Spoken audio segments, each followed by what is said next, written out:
Party పెట్టినప్పటి నుంచి ఇప్పటికి 44వ మహానాడు జరుపుకోబోతున్నాం.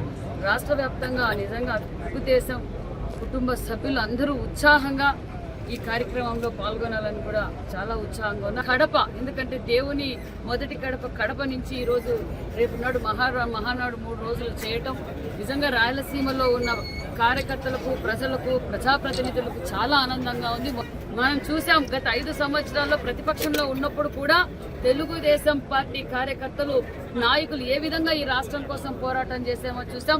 భారతదేశంలోనే ఏ పార్టీకి లేని కుటుంబ సభ్యులు అది ఒక తెలుగుదేశం పార్టీ. తెలుగుదేశం పార్టీని అతిపెద్ద కుటుంబం, 1,02,00,000 కలిగిన సభ్యత్వాలు ఉన్న కుటుంబం తెలుగుదేశం పార్టీ కుటుంబం. ఖచ్చితంగా మేమంతా ఈరోజు అందరం ప్రజాప్రతినిధులతో ఉమ్మడి కడప ఎమ్మెల్యేలతోనూ, మంత్రులతోనూ, కార్యకర్తలతో మాట్లాడితే సుమ్మడి జిల్లాల నుంచే 3 లక్షల దాకా వచ్చేటట్లున్నారు. మరి రాష్ట్ర వ్యాప్తంగా చూస్తే సుమారుగా 5 లక్షల దాకా వచ్చే విధంగా ఉన్నారు. 5 లక్షల ప్రజలకు వచ్చే తెలుగుదేశం పార్టీ కుటుంబ సభ్యులకి ఎలాంటి ఇబ్బంది కలుగకుండా అన్ని సౌకర్యాలు ఏర్పాటు చేసాం. 13 కమిటీలు వేసాం.